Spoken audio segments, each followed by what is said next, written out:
Hey, my name is Ashley. I'm a writer, producer, and I love romance novels. Hey guys, it's Kelly. I am a self proclaimed book nerd, a writer, and I am so happy that I have swayed Ashley to the dark side of loving romance novels. Can you believe it? I could believe it. I mean, even though, you're a little bit more ice cold than me, I know romance novels will slowly open your heart. And they have. And it's working. Whatever voodoo you put on these books, it's working. Hey, y'all, and welcome back to the Books We Should Have Read podcast, the show on a mission to get adults who typically aren't into reading through the exploration of Black literary classics. This pod is an extension to the BWSR community, and you can find our complete book list for this season at booksweshouldhaveread.com. Tune in each episode as we discuss what we liked and disliked about these reads and whether or not they're worth your time.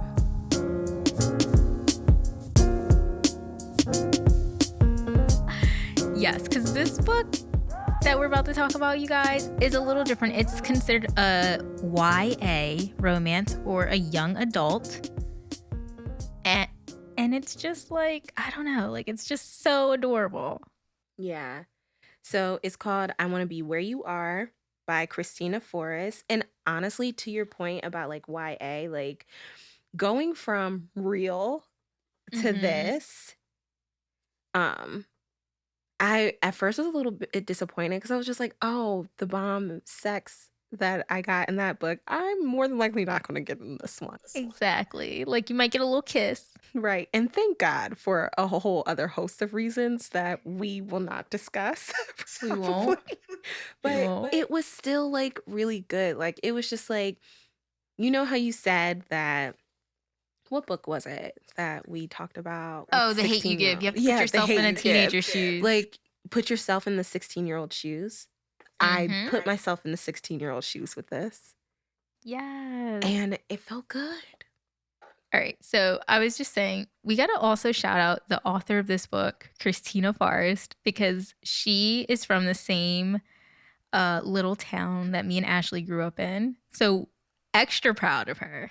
Like super proud of her in this book. It was so good. And I honestly, like when I finished it, I was just like, oh, I'm so proud of her. I am too. Like this was She's such a great writer. She really is. But yeah, so proud of her. Even though I don't I've never met her. But just knowing that like cuz that tiny little town. That tiny town produces some like talent, bro. Shout out to our little hometown because there's like some really talented people coming out of there. Really? Yeah, because you know Ray Fisher, right?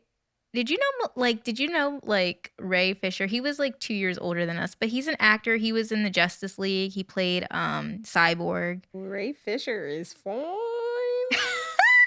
Cute. And you know what's crazy too? He's so nice. Like I didn't interact with him a lot at all when we were growing up because, you know, he was like 2 years older or a year older. And you know how that is. It's like older kids didn't hang out with younger kids like that. But he was always super nice. Like that's what I remember. So I always think to myself, like, I'm happy he's successful and like cutie. I feel like we talked about this. Did we? Maybe we didn't. Yeah. So he's like, and he did like, yeah. So I Want to Be Where You Are by Kristina Forest. Do you want to do the summary? You're just way better at it than me. It could just be me being lazy too, but like you're just I'll way do better the summary. Okay. For sure. Okay. So I Want to Be Where You Are is a young adult romance novel or coming of age story, if you will. And it's about a main character, Chloe Pierce, who is a ballerina, and her dream is to get into this conservatory in New York City. And Chloe is just like a great person, an amazingly talented ballerina. And it tells a story about her trying to get to an audition to get into this New York City conservatory. and how along the way she ends up on a road trip with her ex-best friend turned frenemy, Eli Green, who's also her next door neighbor. And we kind of see these two ex-friends reconcile their friendship and also kind of grow over the span of a few days, really. And like push themselves. Chloe pushing herself by one, doing this audition, which she is terrified of, and two, kind of breaking her mom's rules because she's forbidden to go on the audition. And you kind of just follow these high schoolers on a road trip that's just supposed to be from New Jersey to DC and ends up down in North Carolina. And you find out like their history along the way, their friendship, why they stopped being friends. And it's just like such a cute little feel good story. And I'm glad we added it to our list for this season. I'm so glad too. Yeah, it's like that classic. I don't like to say trope because when people hear trope, it's like has a negative connotation, but it's like that classic story of or saying that's like you really find out about a person when you're stuck in a car with them on a road trip. Truly. Like they like let's just get into it. Let's get into it. So you want to talk about the characters? Yeah, so we have Chloe Pierce, who like I'm obsessed with. This sweet 16-year-old girl who is raised by a single mom because her father passed away when she was a baby. And she does everything right. Like Chloe does everything right. Her mom doesn't have to worry about Chloe up until this point lying and saying I'm going to my friend's house when I'm really going to a house party. Yeah, like which is like, okay, mom, if that's the biggest thing, like I think we need to chill. Right. But she does everything right. She gets good grades. She's a dancer. She just like she has a best friend who's also like nerdy and weird and in the arts. And like she's just so cute. Let's see. We said that she's an amazing dancer. And I think that's pretty much all I can say about Chloe. Yeah, like that's a great synopsis. Like she's just this like super talented ballerina who she follows all the rules. She does everything she's supposed to. And this is just like the one thing that she wants more than anything else. And she's willing to for once not be the picture perfect daughter to just make her dreams a reality. And I respected that so much about her in this novel. Yeah. Because it's just like this is truly my dream and what I've been working towards. And I love you, Mom, but I got to go after what is right for me. Yeah, and it's like she had such a great head on her shoulders because she picked up that her mom was being irrational. Like it wasn't like, "Oh, my mom's so mean. She doesn't let me do anything." It was more so like, "Okay, I respect and I hear everything that you say and I know that it's always in my best interest. But this time, you're like being a little baddie right now, lady." Yeah, Mom was tripping for sure. Yeah, and she saw that. I just love Chloe Pierce. Okay, after Chloe, you want to go to... We've got Eli Green, who is the aforementioned ex-friend, now enemy or frenemy, if you will. He and Chloe are neighbors, and they were best friends from like literally since like kindergarten until 9th grade in high school when they had a falling out. That Chloe talks about. They talk about more in detail as you get further into the book, but they had this falling out.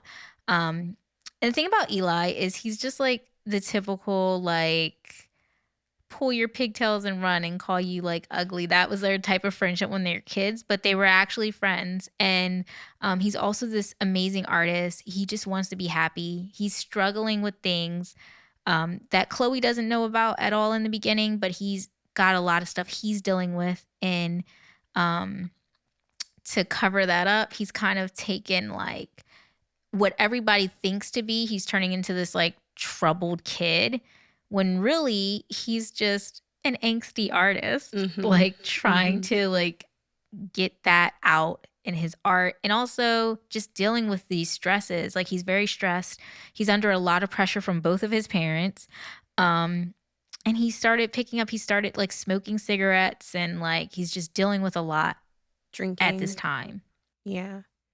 Yeah. And we find out later what's really like Yeah. What's the catalyst of all of of this? all of this. Yeah. Who do you think is next of importance? I honestly think it's Chloe's mom.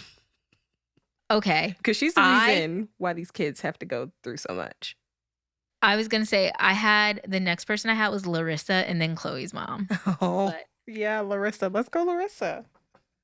You know why I had Larissa as important? So Larissa Green is Eli's sister. But I had her as important because I thought that she was like that female figure that really pushed Chloe to know that she would be fine, that she could do all these things without her mom's approval, because Larissa is now living her life without her mom's approval. And she really just got Chloe out of her head when she needed it.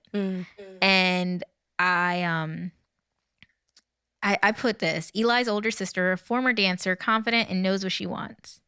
And she's supportive too. And I thought that was important because Chloe is not getting that support. And that is so hurtful when you're not getting that support from the person that's the most important to you, which is her mom in this case. And then after that, I have Carol Pierce, who I want to hear your summary of her. Carol Pierce, Chloe's mom. What does she do for a living? Isn't she She's a nurse. She's a nurse. Yeah. She is dealing with a lot. First thought that I had with Carol Pierce is that, oh, she needs to go to therapy. She is completely traumatized by her husband's, Chloe's father's unexpected death. And that crazy, insane event really informs how she parents Chloe. And like, thank God Chloe turned out the way that she did, but her mother is like fear-mongering to this little girl, and like it has stopped her from really spreading her wings and being her full self up until this moment. But other than that, I just thought that she's trying so hard to move on with her life. But she's, like I said, completely traumatized by her husband's death. Yeah. She's like, I wrote for her, overprotective to the point of smothering, loves her daughter but is stifling her, and believes that parents make the best choices for their kids. And it's just like, no, that is not how it goes. And I agree, she definitely needed therapy. And it was just like she was pushing away her child. And again, her daughter who asked for nothing. All she wanted was to audition. I felt like, well, listen, we wouldn't have had a story, but I felt like if she just would have let Chloe audition, we wouldn't have had all this drama. No, we wouldn't have. But she thought that she was honestly doing, like, she was only doing the best that she could do. With the tools that she was given. And with the unresolved trauma she's carrying. Yes. Which, like, girl. I was going to say something else, but I lost my train of thought. What was I going to say? I don't know. It's almost my bedtime. Okay, let's keep going. Same, bro.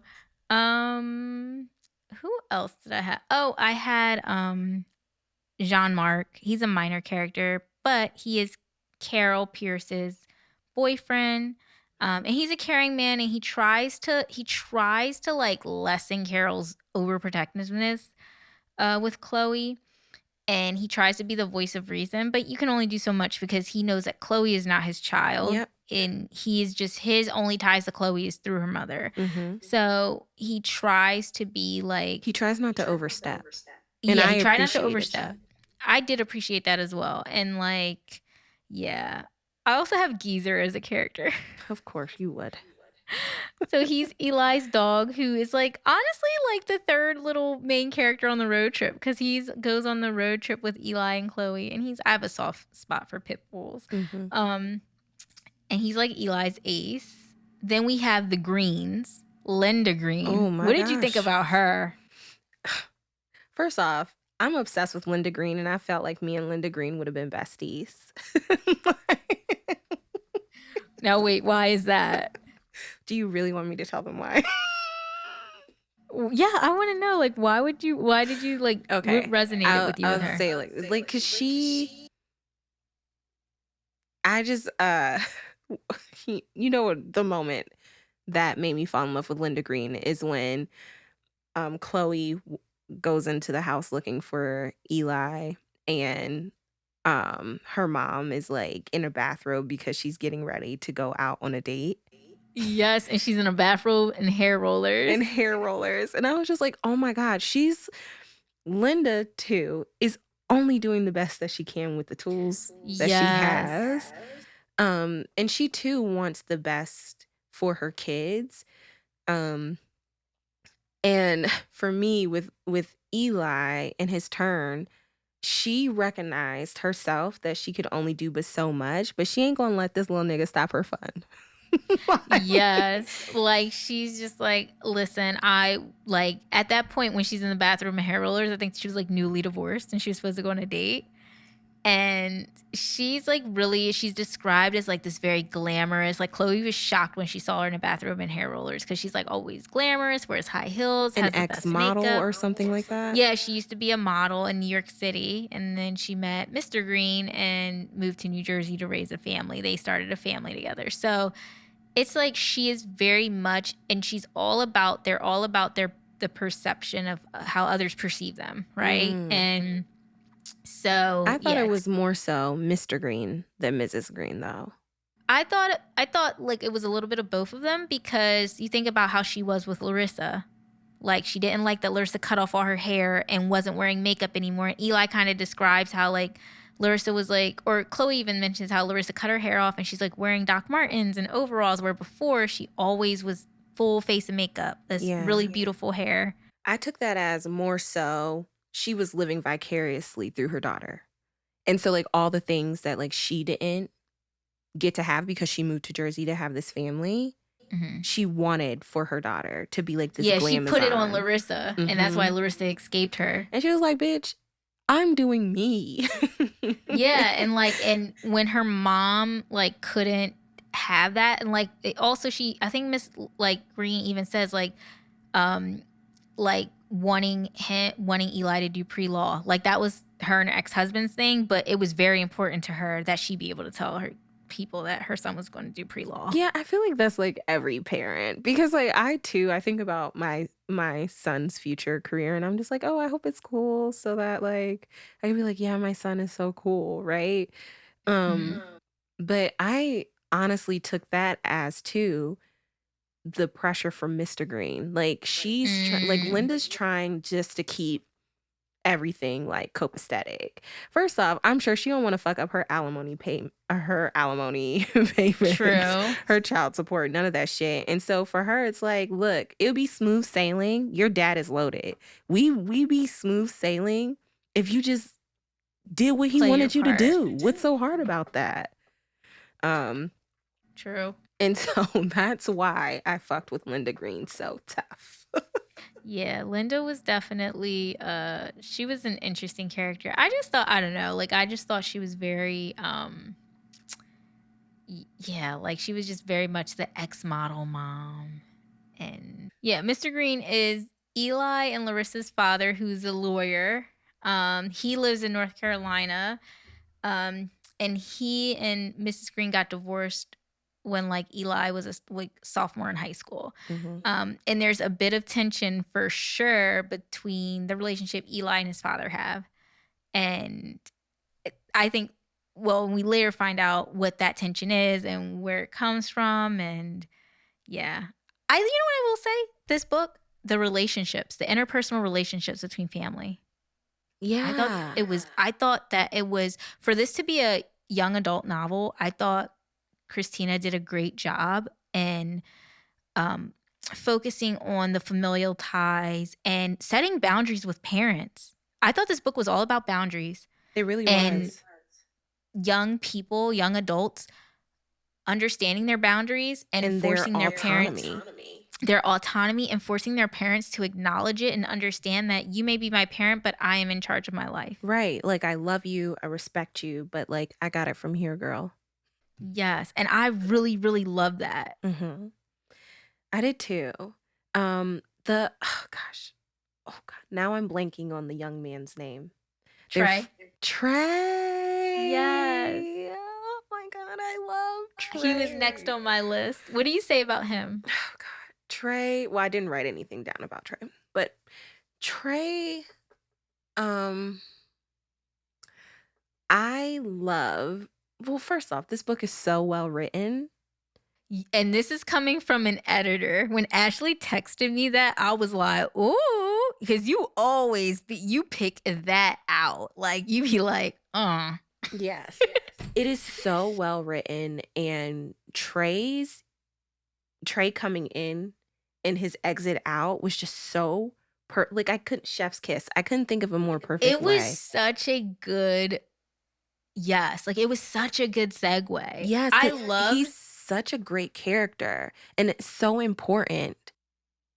and he was there. He had a purpose of being there, right? Like he moved the plot along. Isn't that beautiful? I love it when authors add characters that actually serve a purpose and are not just filler. Like Trey was not just filler. He had a history with both Eli and Chloe. We found out about his life and what he's been up to. Yeah. I love the fact that like Chloe was worried about whether or not Eli knew Trey was gay, and Eli was just chilling when he was like when he got introduced to his boyfriend. Like, oh, what's up, man? Yeah. Like, Oh wow, it's nice to meet you. That's it. That's it. And kept it moving. And that's what made me adore Eli so much. Like, I love Eli. Do I love Chloe and Eli? We'll find out later on this episode of. I did too. I thought he was like, and what I liked about Eli was that he did everything that he wanted to do, right? Like, he was an ex-athlete. I don't think I said that when we did our intro, but he was an ex-athlete, like the star of a basketball team, and he quit, and everybody thought like he was being crazy for quitting. And he really did that to pursue his art and to pursue something he's actually passionate about. Right. And he was kind of like, why am I going to waste these years of my life doing something that I don't really care for when I could be doing something I'm passionate about? And I think he got a little bit of that from his sister, because his sister kind of did the same thing. I was just going to say that. Exactly. Look at who his big sister was. And yeah. I just love how like they try to paint it as he's just doing it to spite his family. And this little nigga is like, no. The girl, he's like, I don't care about y'all that much. This is my life. But what I will say about Eli is that why I adored him so much is because he was so well-intentioned. Yes. Like, he wasn't spiteful. No. He was just so well-intentioned. Even like down to like the issues that he did have with his father. It was because they weren't seeing eye to eye, not because he was just trying to rebel. Yeah, it was that he felt like his dad genuinely just didn't get him, and that's all he wanted. He wanted his dad to understand why he was so passionate about art, why this was important to him. Ooh, that's a testament to like, let these Black boys be. Like, you know, it's so easy to put them in a box and say, oh, they're doing this because they're like this, or they're doing this because of this. But like, we don't ever give them room to recognize their own power. Like, we put these labels on them. We tell them they can't cry. They can't do this. They can't do that because they look like this. Don't paint your nails because that makes you gay. And gay is bad. And da-da-da-da-da. And you're a man. And it's just like, well, what if this little nigga likes art? What if he, you know what I mean? Like, we don't let them live out their wildest dreams. We don't. And that's crazy. Yeah. It really is. Yeah. I think those are the said, characters. Ashley. Thank you. You killed that. Thanks, girl. But that's why I like Eli so much. Chloe and Eli, that's another story, but we'll get there. Wait, do you hear that? That silence could be filled with an advertisement for your new product or brand. Email us at info@booksweshouldhaveread.com if you'd like to be a sponsor for and have your ad placed within the Books We Should Have Read podcast. We can't wait to welcome you to the family.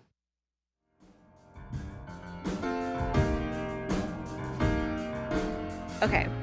So that's so funny. I picked another one because something told me, like, have another point just in case. Because that was the only, like, that was my only, like, oh man, my heart point in this book. Okay. I love Larissa so much as a character. Mm-hmm. She is herself, Yeah. undoubtedly. She is herself without a shadow of doubt. She does what she wants when she wants. She's a true definition of a badass bitch. And Yes. I love so much that Chloe looked up to her, because Chloe doesn't have any siblings, right? It's just been her and her mom. But she has, and you find out throughout the book that she's always admired Larissa. I thought that was so adorable too. It like, was so cute, like from afar, because that's another thing. You never know how people feel about you. You don't. never know the impact that you have on someone else's life. And Larissa just being herself truly impacted this young woman's life. And so there's a point in the book where Eli and Chloe end up at Larissa's college while on their way to North Carolina.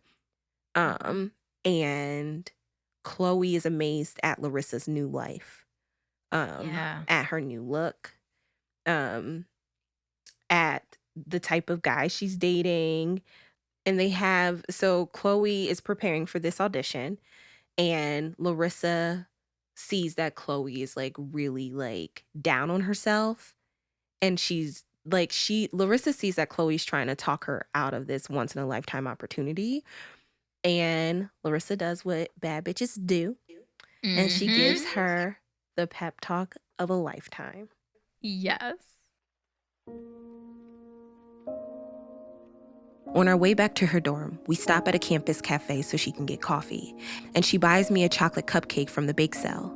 As we walk, she explains what she loves about dual majoring in Africana studies and women's studies. I'm listening, but I'm also paying attention to everything that's happening around me. I realize this is the life I could have, the life Mom probably wants for me. I could walk through a beautiful campus every day, take cool classes, and maybe major in dance and minor in whatever I find interesting. But even as I think this, I know I can never be as happy as Larissa is here. Do you ever miss it? I ask, interrupting her. She raises an eyebrow. Miss what? Dancing, I say. Ballet. Sometimes, she smiles a little. My mom's still low-key mad that I quit. But now she has a long list of other things that make her mad.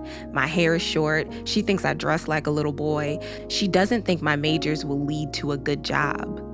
Let's just say I'm definitely not looking forward to being at her house for Easter. But you're happy, I say. Her smile grows. Yeah, I'm really happy. At least Eli will be going to UNC and eventually to law school like your dad, I offer. Your mom can be happy about that. She blinks. Slowly she says, yeah, I guess that's true. She tosses her coffee cup in the trash and puts her arm around me. So, speaking of Eli, he told me all about your audition. Avery Johnson, huh? He's so amazing. She gives my shoulders a little squeeze. Are you ready? No, I say honestly. I thought I was at first, but now I don't think I am. I haven't felt the same about my dancing since my accident. Don't doubt yourself, Chloe. You're the second person this week who's told me to stop doubting myself. But how do I do that? You've always been confident. It's easier for you to say. Confidence starts here, she says, pointing at my heart. You have to take hold of the world and demand that it gives you what you want. That's what I do. It doesn't always come easy, regardless of how it looks. You are already doing it now by choosing to go to your audition. I never thought of it that way, I say. It sounds like you need to give yourself a little more credit. She looks at me closely. Sometimes people might believe in themselves, but it's not enough when they feel like they don't have support. How does your mom feel about you auditioning?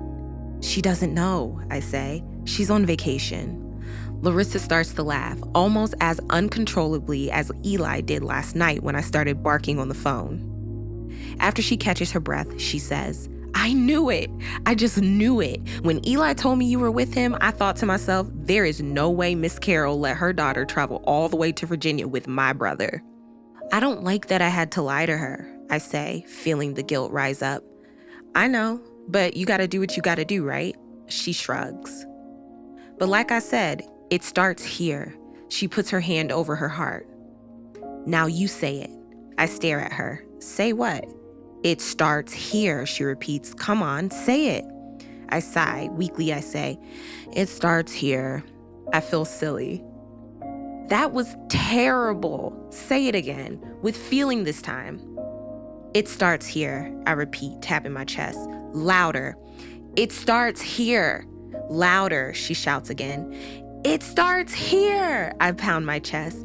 It starts here. People walk by and stare at us, but I don't care because shouting like this really does help. Larissa smiles. That was good. Sometimes we need to just shout it out, you know? I really wish I could just sneak into somebody's dance studio for an hour, I say. I need to get in the right mindset. I think I might have a solution for that. She grabs my hand. Come on. Oh, so good. That's so funny that we both wrote it down. Because, dog, I went back. It just made me feel so good. Because I was like, this is what Chloe needed. And I was so glad she saw Larissa the night before her audition, or the day before her audition, because it was like she needed that final push. Like Trey gave her a bit of advice when she saw him, but Larissa was like, because, Chloe started ballet because, Mrs. Green said, oh, Larissa does it, have Chloe try it out. And, all throughout ballet, Larissa was always there until she went to college. And it was just like, just getting a pep talk from like somebody who you like look up to. And something so simple as it starts here. It starts here. And like when she made her like keep yelling it. When you read that passage, you better yell it. Yeah. It starts here. Oh my God, it was so cute. I loved it. It was so great. So yeah, that was mine. Okay, so my passage is a couple chapters later, chapter 20. And so Chloe and Eli, after days of traveling and mishaps and all types of stuff, they're finally on their way to the audition for the Avery Johnson Conservatory. And they hit all this traffic. And they're running late. Chloe is freaking out. She sprints into this auditorium sprints in to audition, and she's a minute late. And she says, she runs into a guy who happens to be like one of the like lead ballerinas or whatever in the conservatory. And she's like, I know I'm late, but like, please, like, where do I sign in? And then like the director, who I think his name was David, is just like, we already took the sheet, like, you're too late, better luck next time. And now we see so much growth in Chloe because she looks this man dead in the eye and says, you're going to regret not letting me audition. And he said, what? And she said, you're going to regret not letting me audition. When I burst through the lobby doors, I'm exactly 1 minute late. There's a young guy standing behind a desk gathering papers. He's wearing a black t-shirt that says the Avery Johnson Dance Theater. If I wasn't in such a rush, I might ask if he's one of the company dancers. Instead, I practically shout, I know, I'm late, but I'm here, and I really need to audition. Can I please sign in? His eyes widen and he runs a hand through his short dreadlocks. I'm sorry, he starts to say, but then stops when Jeffrey Baptiste, the artistic director of the conservatory, approaches the table, seemingly out of nowhere, and says, David, can you give me everyone's paperwork? I want to look it over while they're warming up. I've never seen Jeffrey Baptiste in person, only in YouTube videos, where he's always so eloquent and poised. His bald head is even shinier in person, and he's wearing his trademark black blazer with slim-fit jeans. I stare at him, starstruck. After a few seconds, he finally notices me. Can I help you? He asks, his eyes going to the dance bag over my shoulder. Audition sign-in ended already. I know. I'm really sorry. I stand up straighter and fight the urge to smooth down my hair. There was construction on my way here and traffic was really backed up. That's an excuse, he says, taking the paperwork. He doesn't look at me when he says, come back next year and come back on time. I feel like I've been hit by a bus. Jeffrey Baptiste turns around and walks down the hallway without another word. David gives me a sad smile. Neither of them knows that I won't be able to come back next year. This is it for me. I stand there, feeling the heat gather in my cheeks, wiping away tears. Maybe if this happened on Saturday, when I'd originally planned to audition, I would have turned around and left, hopeless and defeated. But I think of Trey's and Larissa's words, be fierce, believe in yourself. And then Eli's advice, fuck shit up. If I left without auditioning, I'd be doing the complete opposite. You'll regret not letting me audition, I call down the hallway to Jeffrey. He turns around slowly. He raises an eyebrow and looks me up and down. Excuse me? I said, you'll regret if you don't let me audition. My voice shakes a little. I have no idea what I'm even saying. And I'm saying this to Jeffrey Baptiste of all people. But there's no way I'm leaving without auditioning. He doubles back, so he's standing by the table again.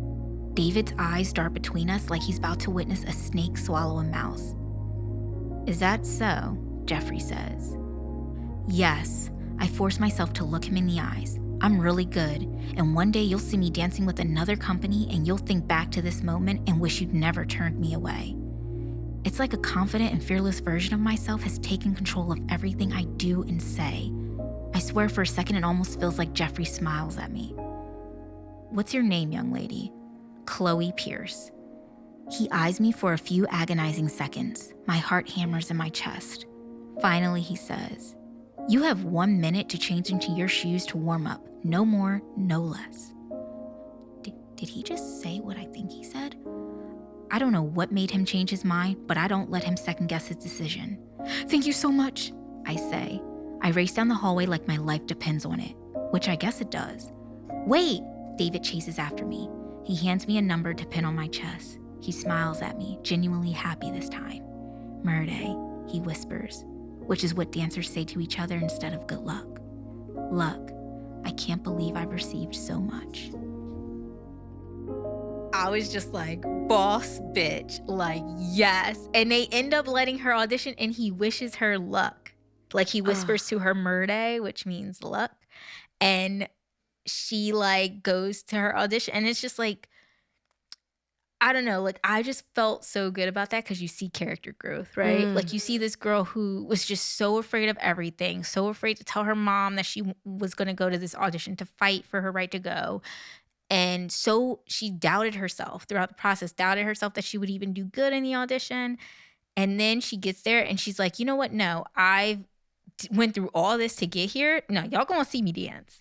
And that is, I just love that entire scene. It was so beautiful.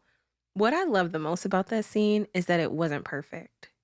Oh, wasn't that okay? Because Kristina could have went one of two ways. She could have made it glowing. Chloe did everything right. And it's like, okay, she got her, what was she kept messing up on her pirouettes or something? She tripped.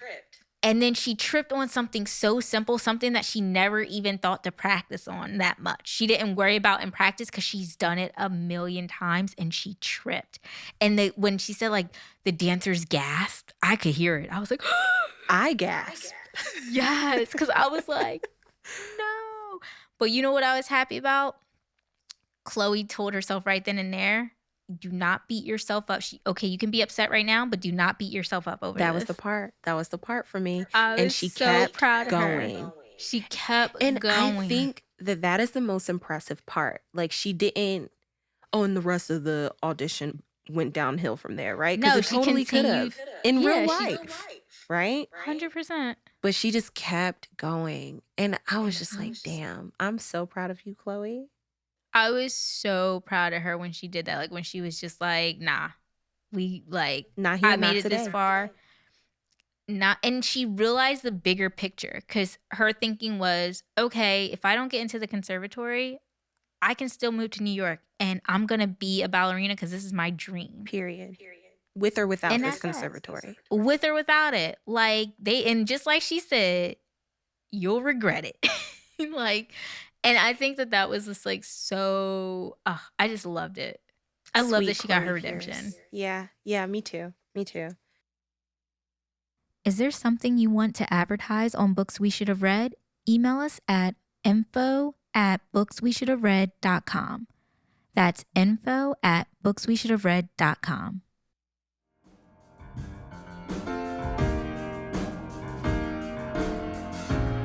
Ratings.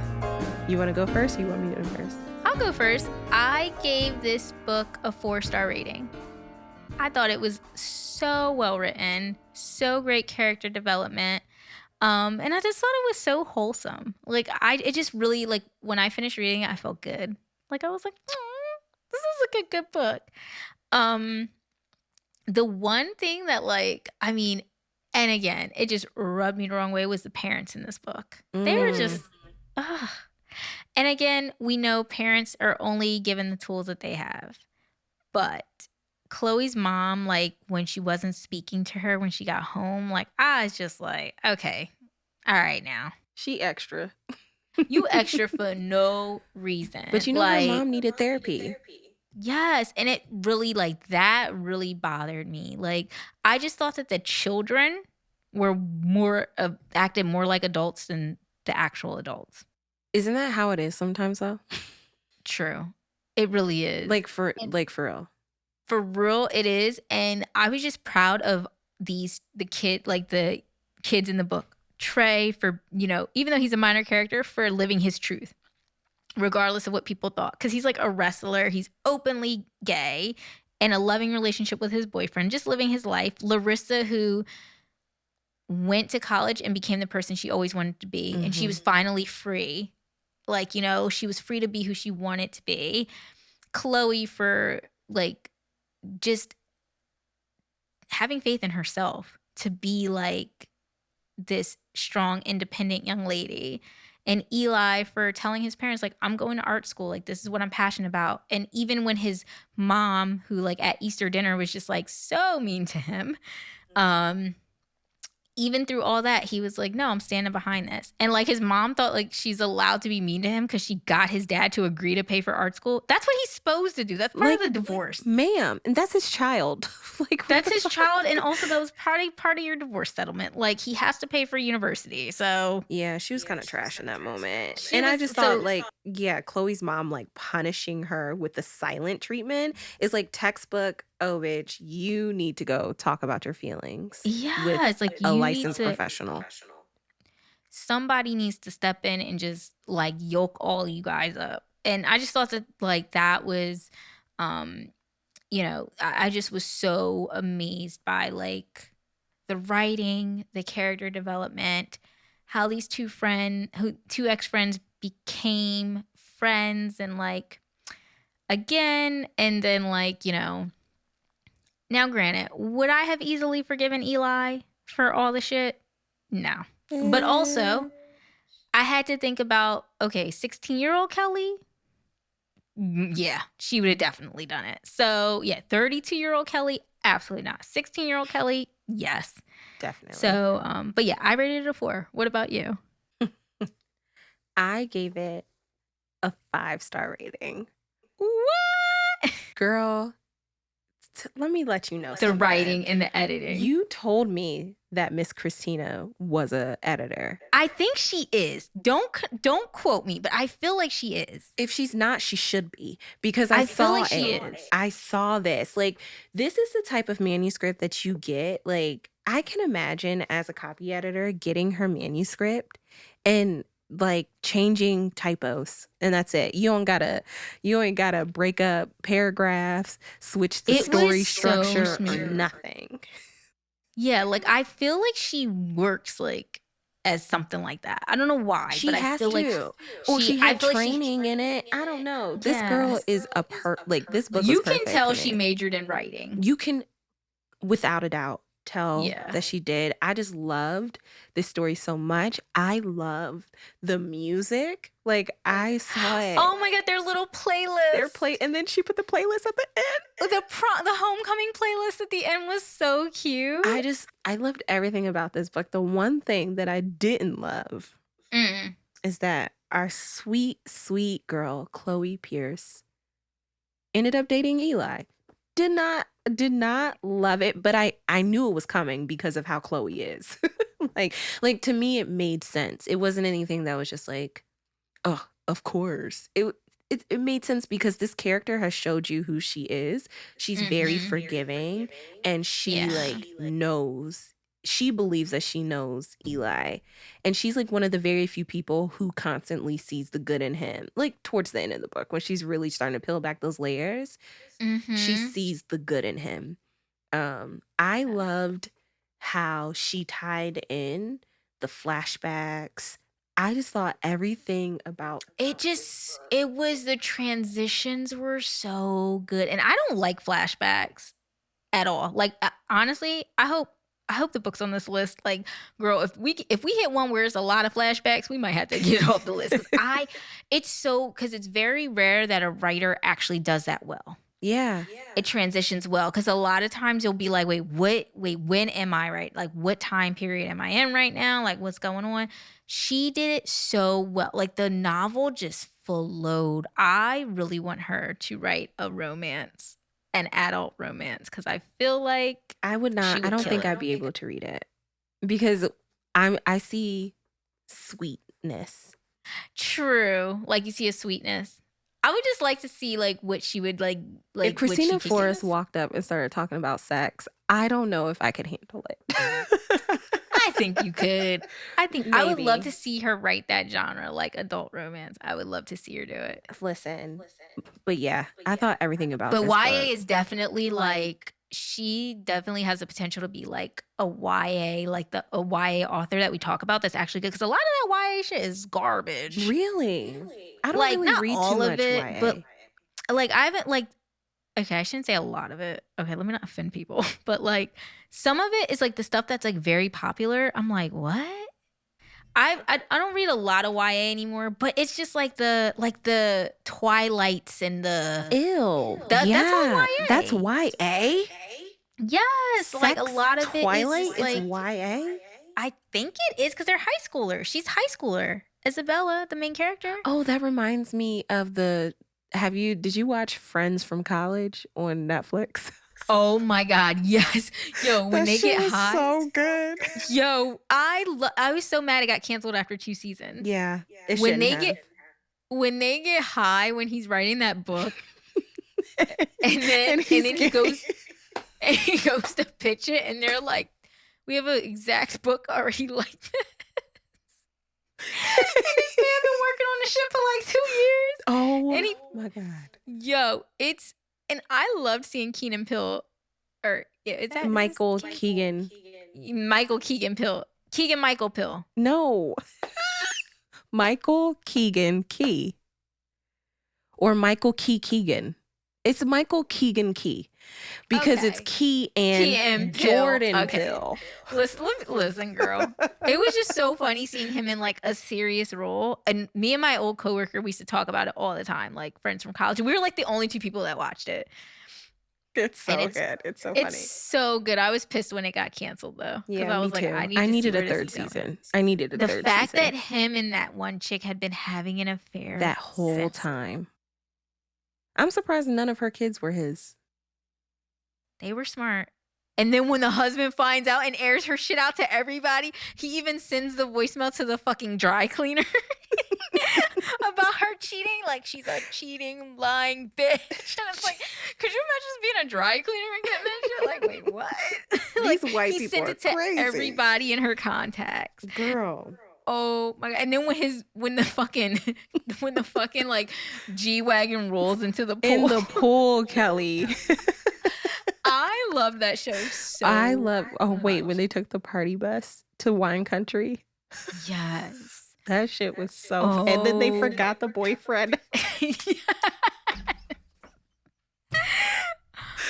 I gotta watch that shit. I gotta rewatch it. Oh God. And then because it ends with like his ex-wife, she gets pregnant by accident when they're like going through their shit to split it up. Yeah. She gets pregnant. That's so crazy. Okay, we gotta end this episode. So proud of Kristina for this beautiful read. So beautiful. You guys have to go grab it. I Want to Be Where You Are. Check it out. Let us know what you think. Don't forget to rate and review the podcast. The reviews help us out so much. Even if you do like 3-4 words, it tells the algorithm like who we are so that they can introduce it to other people. Yes. And go pick up Christina's book, I Want to Be Where You Are by Kristina Forest. It's like a really good read, you guys. And it's like a nice, like, if you're reading something heavy right now or if you've been in a reading slump, this will definitely help pull you out of that because it's just such a sweet, wholesome book. And I don't know, I'm glad we had it on our list. Me too. Yeah, it made me feel good. Yay. Good job, Christina. We're proud of you. So proud.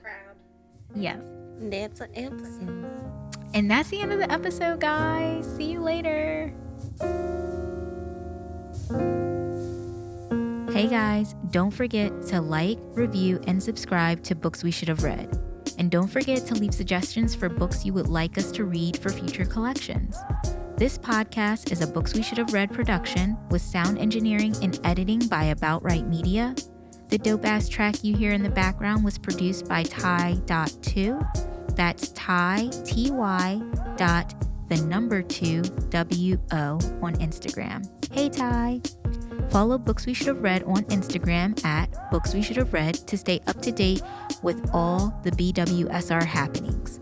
Follow Ashley at Bashwiser on Instagram and me at Kelly Likes to Read on Instagram.